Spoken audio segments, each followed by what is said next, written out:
Muy bien, un saludo a todos aquellos que nos acompañan en este estudio del Evangelio de Juan. Es una experiencia para mí muy grande el poder estudiar este texto y revisando las notas que tenía y un recordatorio que el pastor Day me dio es que ya habíamos estudiado este libro hace muchos años y otra vez volvemos al Evangelio de Juan. Y para mí es muy interesante ver cosas que quizás no recordaba ya o cosas que tal vez las pasamos por alto. Y lo que estamos aprendiendo, para mí personalmente, yo estoy aprendiendo muchísimo de este estudio y espero que ustedes también. Y llegamos a este capítulo de 4 de la mujer samaritana, el evento, el diálogo, el segundo diálogo que encontramos acá de Jesús, y es con la mujer samaritana, una mujer que es considerada no judía y algo peor que se podría ver algo peor de lo que se tiene quizás de las personas, ¿no? De la manera como veían los judíos a los samaritanos. Y vamos a explicar eso por qué.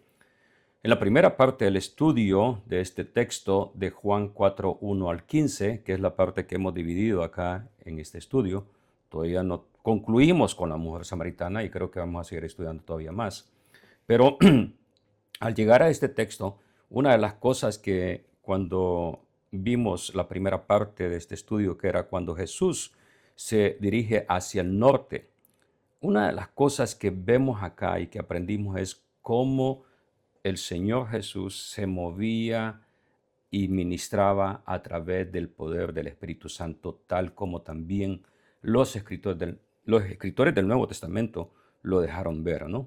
Entonces, eso es algo muy importante que lo veamos y cómo Dios, en una unidad completa a través de su Espíritu Santo, va moviendo a Jesús, va ministrando en diferentes lugares. Todo está planeado completamente por Dios. Y es el Espíritu Santo el que lleva a Jesús, en este caso al norte, a este encuentro con esta mujer, la cual esperemos y esperamos que vamos a aprender mucho de este diálogo, ¿no? Así que una de las cosas que debemos recordar es ser guiados por Dios, escuchar la voz de Dios a través del Espíritu Santo, a través de la palabra cuando la leemos. Llegamos a la segunda parte del estudio, es Dame de beber, que es capítulo 4, versículos 6 al 9. En la primera subdivisión, una mujer samaritana. Y dice Juan 4, 6 al 7, 4, 6 y 7, ahí estaba el pozo de Jacob. Y como Jesús estaba cansado del camino, se sentó ahí junto al pozo. Eran casi las 12 del día. Una mujer de Samaria vino a sacar agua y Jesús le dijo, dame de beber. La mujer samaritana fue sola al pozo, al mediodía, algo inusual. Normalmente las mujeres o quienes saben y han hecho esto de acarrear agua para sus casas, algo que en la mentalidad americana no se comprende porque todos tienen agua en sus casas, pero en los países donde no se tiene agua potable en casa, se tiene que ir a un lugar público, sea un pozo o una fuente de agua, lo que sea, y se recoge agua. Y este trabajo se hace generalmente en la mañana, casi se comienza antes de que el sol salga, ¿no? Ahora, en este horario que esta mujer va, nos muestra que era una mujer que estaba completamente fuera de la comunidad, marginada, podemos decir. No me gusta usar esa palabra, pero está completamente afuera de la comunidad, de sus amistades, completamente. Vamos a ver eso, no me quiero adelantar al estudio, pero su soledad y el hecho de que vaya sola a una hora inusual refleja el rechazo social y una reputación cuestionada. Es decir, esta mujer tenía mala fama, podemos decir, en el vecindario, ¿no? Entonces, ¿qué nos revela el hecho de que esta mujer fuera al pozo en pleno mediodía sobre su vida y su relación con la comunidad, con sus vecinos? ¿Alguna vez nos hemos sentido rechazados o apartados de nuestra propia comunidad? Eh, ¿Cómo crees que Jesús va a responder a esta situación? Creo que podemos aprender mucho de este encuentro de Jesús al él tomar la iniciativa y acercarse a aquellos que son ignorados, que son juzgados, que nadie quiere ver nada con ellos.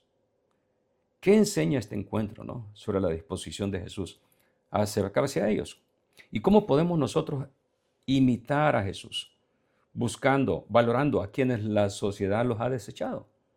Hay cosas que nosotros hemos hecho en nuestra vida que nos, como consecuencia de nuestro pecado, de nuestras malas decisiones, hemos sido también apartados de la comunidad donde estamos. ¿Cómo nos hemos sentido? ¿Y quién ha estado allí?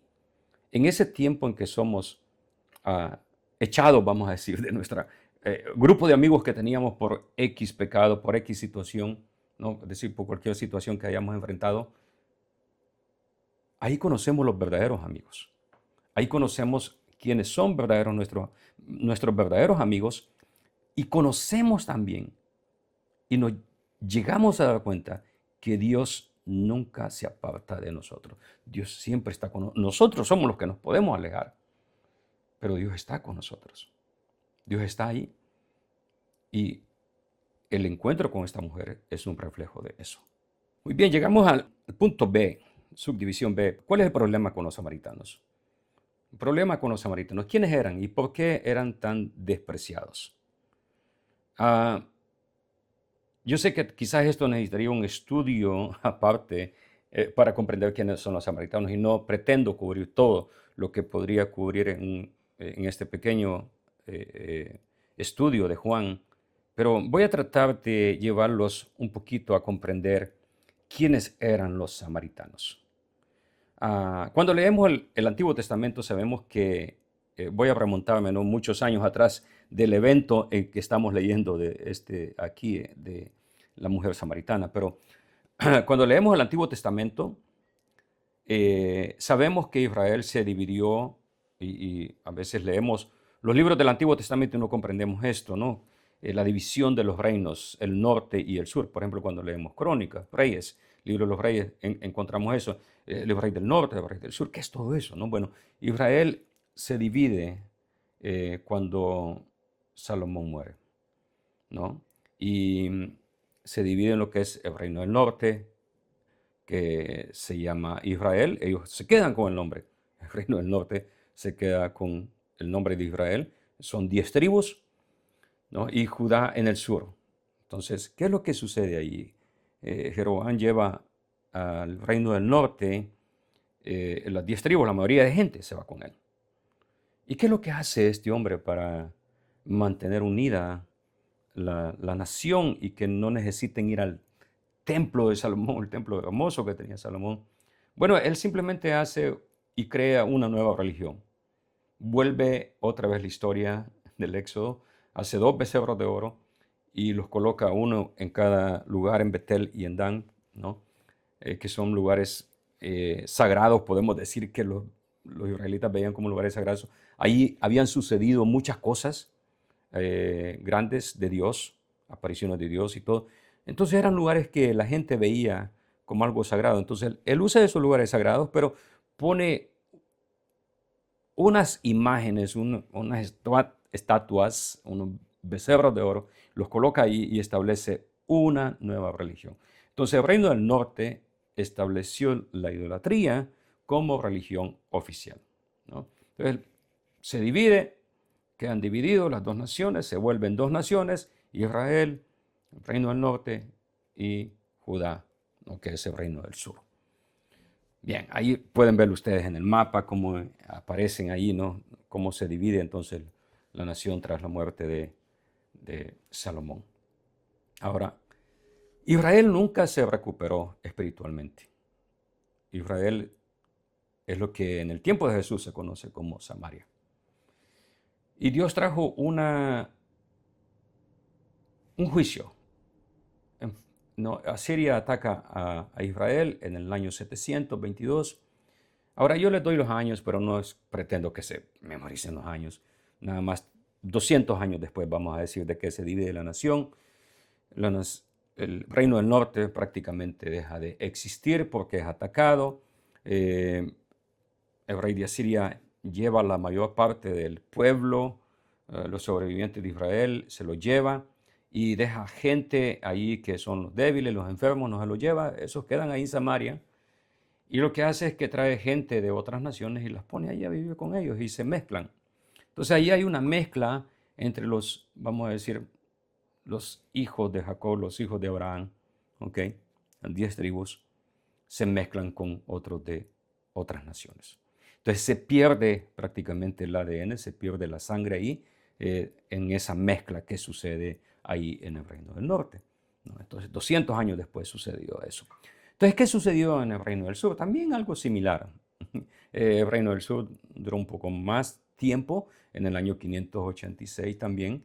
Entran en una guerra contra Babilonia, la pierden y van cautivos por 70 años, ¿no?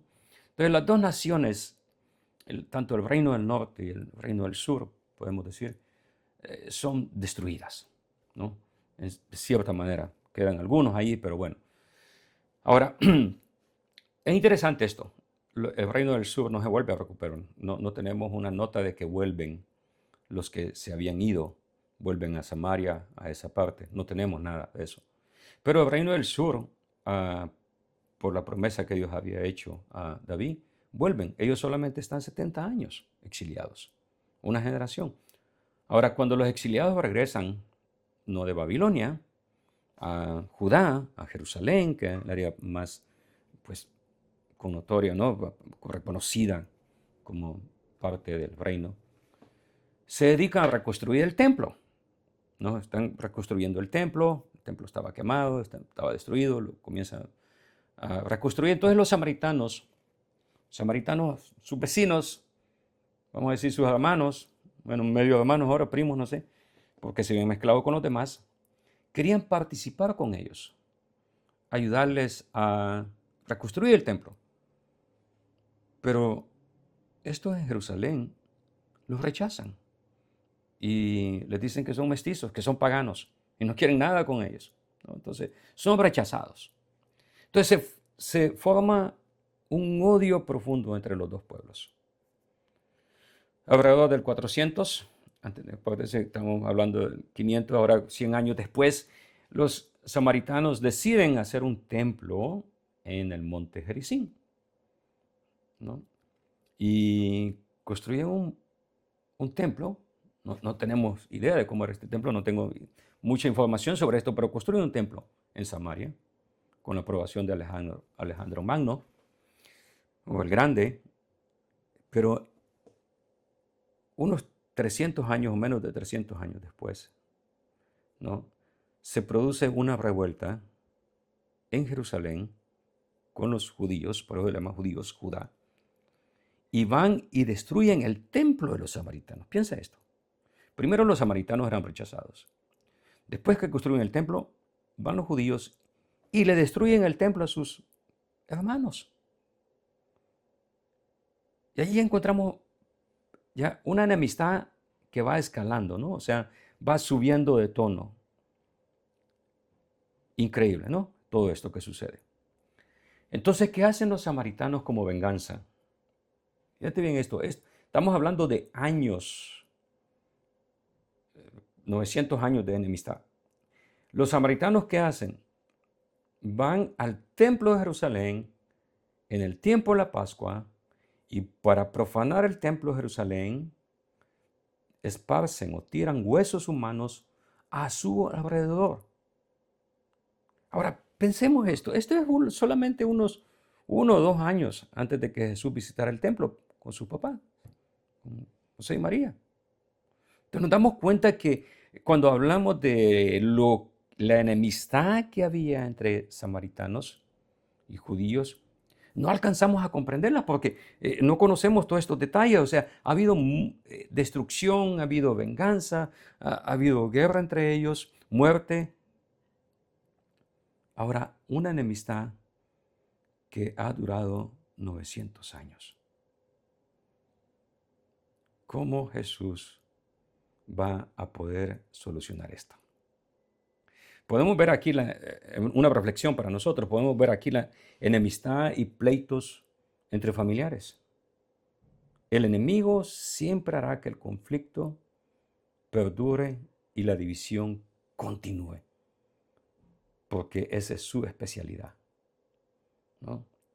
De aquí, al traerle yo todos estos detalles de por qué los samaritanos y judíos no se llevaban, se odiaban, ahora podemos tener una idea un poquito más grande, ¿no? De por qué. No era simplemente porque eran samaritanos y nosotros judíos, no, no, no. Habían tenido pleitos serios, ¿no?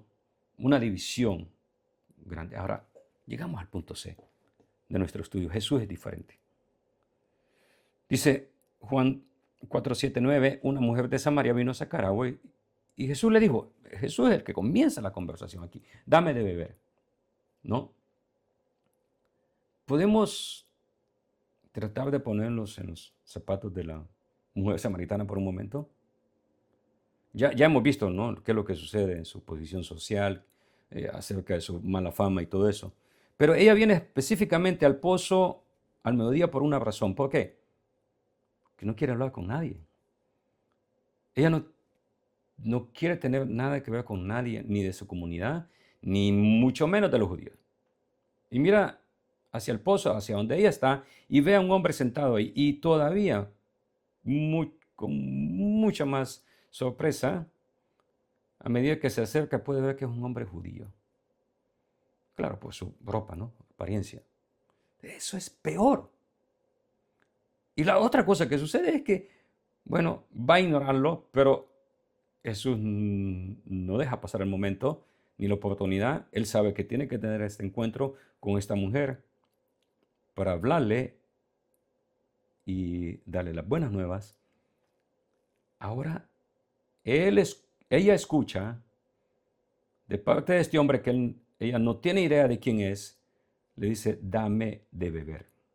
Por eso dijimos, Jesús es diferente. Jesús está rompiendo con las costumbres sociales, está rompiendo con la enemistad, está rompiendo con ese odio de 900 años, esa división de 900 años. Está hablando con una mujer que no conoce y además es samaritana. Y observe la sorpresa de la mujer en su respuesta a Jesús. La mujer no le dice, sí, claro, te voy a dar de beber. La samaritana le dijo, versículo 9, ¿no? ¿Y cómo es que tú, que eres judío, me pides de beber a mí, que soy samaritana? Y es que los judíos y los samaritanos no se tratan entre sí. Ahora ya hemos visto la enemistad, el odio entre los judíos y samaritanos, ¿no? Ahora Juan nos da una explicación más específica así, aquí, en este comentario. Dice, porque los judíos no tienen tratos con los samaritanos, no se tratan entre sí. La traducción comunica un punto, pero muy alejado quizás de lo que realmente el griego dice. Lo que el griego está diciendo, el lenguaje original de este texto es que no comparten cosas, no comparten utensilios. Veamos, Jesús no tiene un bote, un balde, no sé, algo para sacar el agua. No tiene una taza también. Y ahora le pide a esta mujer y va a beber, pensemos esto, va a beber de la cubeta que esta mujer trae o del cántaro que esta mujer trae para sacar el agua y para vertirla ahí. Jesús es diferente. Jesús no queda atrapado en las reglas de purificación. No está encerrado ahí en las regulaciones terrenales de las cosas limpias o inmundas. Primero, está dispuesto a viajar a Samaria, que un judío normal, regular, religioso no lo haría. Está dispuesto a dejar que sus discípulos compren comestibles, comida a los samaritanos, algo lo cual era impensable en ese tiempo. Y después habla con una mujer samaritana, y no solamente habla, sino que está dispuesto a compartir una taza de agua en un recipiente que ella trae. ¿Por qué? Jesús sabía todas las cosas acerca de la ley y las tradiciones que los religiosos habían impuesto sobre el pueblo acerca de lo inmundo o puro, lo sucio y lo limpio. Pero Jesús estaba siendo guiado por el Espíritu Santo. La pregunta aquí, ¿estamos nosotros atrapados? ¿Estamos viviendo en una religión legalista, humana, de leyes, de haz esto, no haz esto, es prohibido hacer esto, no es prohibido? Cuando la gente pregunta eso, siempre digo, bueno, nada es prohibido, todo es permitido. El asunto es si voy a agradar a Dios con lo que hago o no lo voy a agradar, ¿no? Entonces Jesús rompe con la tradición judía, enseña que el reino era no solamente para los judíos, siempre fue algo en la mente y el plan de Dios para todas las naciones. ¿Ok? Entonces estamos dispuestos nosotros, como reflexión, estamos dispuestos a mostrar gracia de Jesús, de Dios, a aquellas personas que el Espíritu traiga en nuestro camino. En la actualidad, pensemos esto, en la actualidad, en medio de tanto odio y división en esta nación. ¿Por qué digo odio y división? Porque ahora no se puede mencionar un partido político, un candidato a la política, porque nos volvemos enemigos de aquella persona que menciona eso. Hay una división increíble en nuestra nación. Y estoy hablando acá de Estados Unidos, no me voy a meter a opinar en los demás países. Pero hay un odio y una división tan grande, nunca vista antes. Nunca vista. Y pienso que es el diablo mismo que ha traído y que trae esta división entre nosotros. No podemos dar una opinión política porque inmediatamente somos como esta mujer, echados afuera. No queremos pasar por tu territorio, no queremos llegar allí, no queremos ni siquiera hablarte. Y es más, si muchas personas tuvieran el poder de matarnos por una opinión política, nos mataran también. O por lo que creemos, o por lo que pensamos. Cada persona en esta nación tiene el derecho de pensar como quiera. Y aunque no estemos de acuerdo como estas personas piensen, eso no significa que vamos a dejar de que el odio y la división sea para nosotros la manera como reaccionemos cuando no estamos de acuerdo con algo. Y es una reflexión para nosotros. Bueno, voy a dejarlo hasta ahí. Lleguemos al punto número 3, si no, nunca vamos a terminar este estudio, ¿no? Si supieras, y la letra A dice, si conocieras el don. Jesús le respondió, si conocieras el don de Dios, ¿y quién es el que te dice, dame de beber? Tú le pedirías a él y él te daría agua viva. ¿Recuerdan cómo Jesús le dijo a Nicodemo? Y él usó una expresión que Nicodemo no supo en el momento qué es lo que Jesús estaba hablando. Jesús le dice a esta mujer, si supieras. Hay cosas que la mujer no sabía. La primera es que, hay dos cosas, ¿no? La primera es que ella no conocía el don de Dios. Jesús no revela el don desde el principio, solo menciona el agua viva. Más tarde, el versículo 14 lo va a hacer, pero bueno. El don de Dios es la vida eterna. Jesús está enfocado en el hecho de que Dios tiene un regalo para ella. Sí, esta persona que nadie quería en su comunidad, Dios tiene un regalo para ella. Dios elige a esta persona que había sido rechazada por su comunidad para traer el mensaje de Dios a esta comunidad. Piensen en eso. Es un regalo grande. Y no tiene nada que hacer para ganárselo. Es más, ella no puede hacer nada porque es un regalo dado por Dios. De nuevo, encontramos aquellas palabras cuando dice, el Espíritu sopla donde quiere y bueno, el Espíritu es el que lleva todo, el que decide todo. Dios le da un don a quien Él elija. La segunda cosa, si supieras, punto B, ¿quién soy? Jesús le dice, ¿no? Eso. Porque le dice, bueno, si supieras, ¿no? Si conocieras. ¿Y quién es el que te dice? Ya vimos, esta mujer no conocía la gracia de Dios, claro que no. Pero tampoco tenía una idea con quién estaba hablando, ¿no? Aquí encontramos otro ejemplo con Nicodemo. Tampoco Nicodemo sabía con quién estaba hablando. Él le dijo maestro. No le dijo Mesías, el enviado, el ungido, no, maestro. Y Jesús nuevamente dice, ¿sabes quién soy yo? ¿Ya? Pero Jesús le da aquí una pista, ha mencionado el regalo de Dios. Luego, ¿quién es? Y luego habla del agua viva. Es Jesús mismo quien es tanto el don como el agua viva. Esto es bien interesante conocerlo. Es el don, el regalo, pero también es el agua viva. Ahora, al igual que el Nicodemo, esta mujer está asombrada, está confundida de lo que está escuchando, no comprende nada. A veces, bueno, a veces escuchamos, no leemos la palabra y no comprendemos nada y así estamos a veces, como Nicodemo, como esta mujer samaritana. ¿Y qué es la respuesta que ella da? Dice, mire, Jesús, usted no tiene nada con qué sacar el agua. El pozo es profundo. ¿Cómo vas a sacar el agua? Ahora, ¿no eres nuestro padre, Jacob? ¿Acaso eres mayor que nuestro padre Jacob? ¿No? ¿Tú te crees más que él? Ahora, tu regalo no podría ser tan bueno como este que nosotros tenemos acá, este pozo. ¿Por qué? Porque este pozo lo puedo tocar. Es tangible la palabra es, lo puedo tocar, aquí está. Pero el regalo que tú me estás dando, ¿qué es? Yo no entiendo qué regalo es. Ahora, si Jacob bebió de este pozo, su agua es suficiente buena para nosotros. Aunque no era un agua viva, vamos a ver eso. ¿Ok? Ella cuestiona a Jesús, tal como Nicodemo, ¿no? ¿Se acuerdan Nicodemo? Cuando dijo, ¿cómo puede un hombre viejo, ya siendo viejo, nacer de nuevo? ¿De qué estás hablando, Jesús?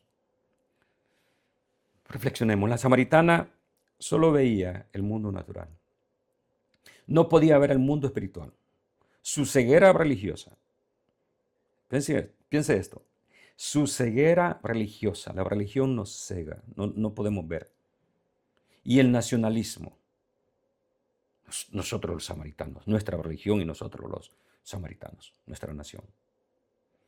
No se le permitía ver más allá de las cosas de este mundo. No podía. No podía. Esas son las dos cosas que ella tenía en su mente y que ella veía nada más. Su religión y su nación. Punto C. El agua viva. Jesús habla en 4:10 y dice, Él te haría agua viva. Agua viva, ¿qué es esto?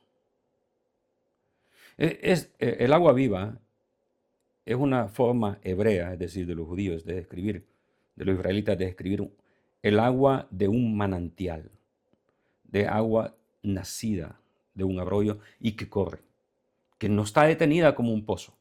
¿Ok? Esa es agua viva. Esta del pozo literalmente no era agua viva, porque aunque claro venía de la tierra de algún lugar, pero estaba estancada ahí. No corría hacia ningún lado, tenían que sacarla. ¿Ok? Pero, ¿qué debe haber pensado la mujer cuando escuchó agua viva? Yo no veo ningún manantial o arroyo aquí por aquí. ¿Qué estás tratando de decirme?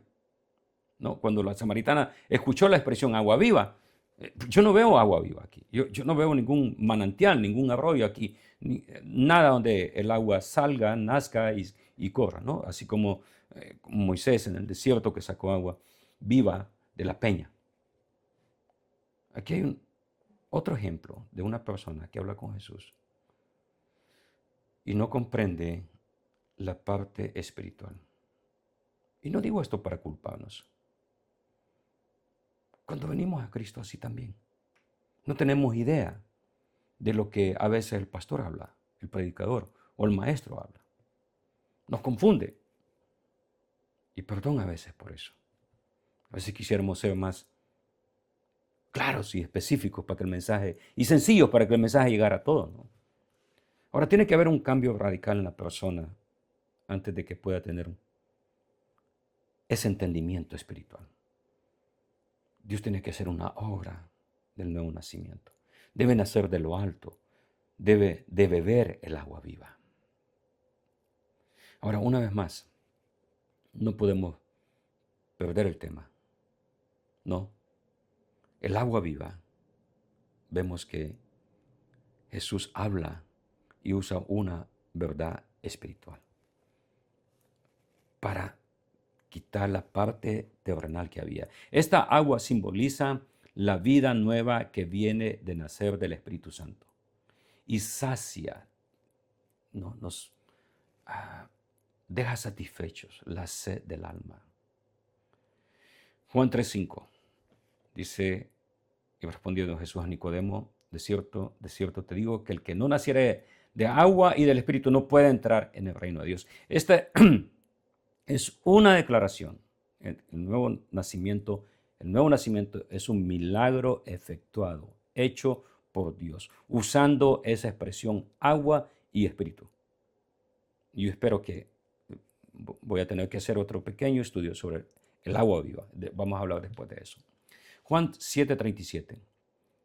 Este es otro texto que habla del agua. En el último y gran día de la fiesta, Jesús se puso en pie y alzó la voz diciendo, si alguno tiene sed, venga a mí y beba. El agua viva que Él ofrece es la única que puede saciar la sed espiritual. Esa sed espiritual hace que el hombre busque el propósito de su vida, que lo encuentre, el propósito de su vida. Lo busca en muchos lugares equivocados, fracasando, porque son sus propios esfuerzos. Jesús es el único que puede satisfacer la necesidad espiritual.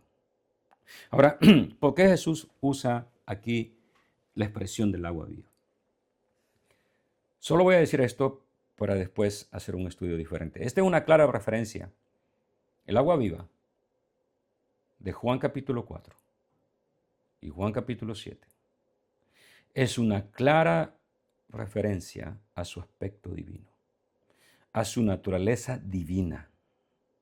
Aquí Jesús vuelve a un término o una expresión cuando dice agua viva, que se usa en el Antiguo Testamento y que está usado específicamente en el Antiguo Testamento para referirse a Dios.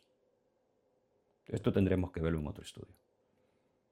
Pero lo dejo con eso. El agua viva es una expresión que nos lleva al Antiguo Testamento y que revela su divinidad, la divinidad de Cristo.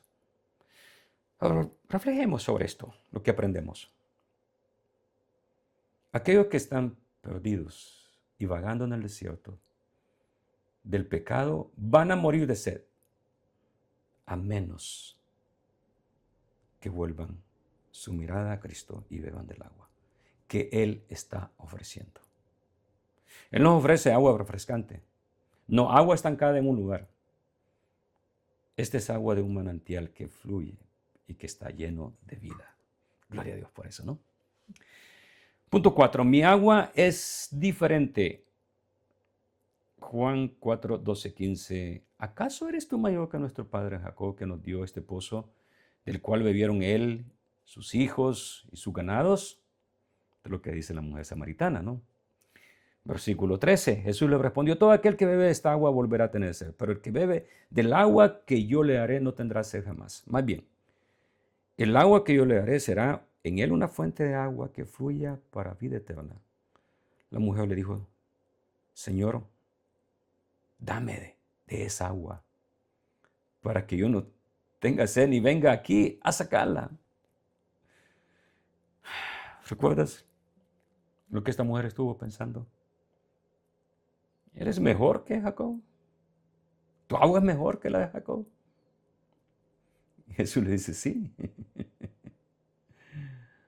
Le dice el Señor, bueno, señora, usted va a tener necesidad de venir todos los días a este pozo. ¿Por qué? Porque todos los días tiene sed y todos los días tiene necesidad de agua, ¿no? Este pozo no puede resolver tu problema de sed. Siempre vas a tener necesidad de estar volviendo a este pozo por agua. Es cierto, satisface la sed temporalmente, pero no completamente. Y Jesús le dice, sí, soy más grande que Jacob. Y si bebes mi agua, nunca vas a tener sed. Ahora la mujer contesta de una manera inadecuada también, ¿no? Ella todavía está pensando en la parte del pozo de Jacob. Dice, bueno, dame de esa agua, que no quiero volver a venir acá No quiero volver a molestarme en sacar agua. Jesús no está hablando de eso, ¿no? Jesús la está llamando a pensar vamos a decir, en el área espiritual. Todo lo que ha estado haciendo ella en este tiempo era hablando del pozo, de su religión, de su orgullo quizás como samaritana. ¿Ya? Ahora Jesús promete el agua viva que la va a saciar de su sed espiritual. Nunca más tendrá necesidad de esa sed espiritual. ¿Del agua del pozo de Jacob? Sí, iba a tener necesidad de volver. Pero el agua espiritual, no. Por eso le dice, dame de esa agua, ¿no? Pero, ¿para qué? Para que no tenga que venir aquí necesidad de sacarla. No quiero ver a estas mujeres ya que me critican. O esta comunidad que no me aman, me ha despreciado por mi vida. Todavía esta mujer no ha llegado a ese punto donde Jesús quiere llevarla. Ella conoce su necesidad, claro. Y le pide a Jesús que satisfaga esa necesidad, pero esa necesidad del agua, el agua del pozo. Jesús quiere llevarla a otro nivel, que reconozca esa sed espiritual. Jesús está usando aquí el agua de este pozo, estancada, y el desierto nace. Hay una fuente allí abajo, en el pozo, que hace que ese pozo tenga agua, pero ahí queda estancada. Y Jesús quiere darle no es agua del pozo, sino que usa otra ilustración, un agua viva, un agua de un manantial que corre y tiene vida. Vamos a concluir esto. No había ningún manantial cerca. Jesús no estaba hablando de otra fuente de agua adicional al pozo, que no había un manantial cerca. Jesús estaba hablando del milagro del Espíritu Santo cuando se manifiesta y hace una transformación en la persona. Ese nuevo nacimiento, nacer de lo alto, nacer de Dios. Jesús es el que busca tener este encuentro, esta conversación con esta mujer. Viajó a través de Samaria para encontrarse con ella. Rompió con todas las reglas que los judíos tenían, de no pasar ni siquiera por este lugar. Vimos en el mapa cómo tenían que irse al otro lado del Jordán para no pasar por Samaria cuando iban a Galilea, a la parte norte.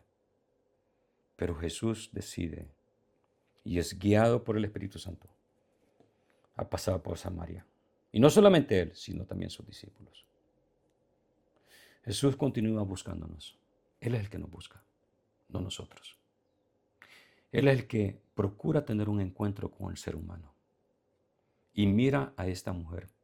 No elige al mejor samaritano del pueblo. No elige al que los samaritanos ese año han elegido como el hijo más querido de Samaria. Elige a una mujer rechazada.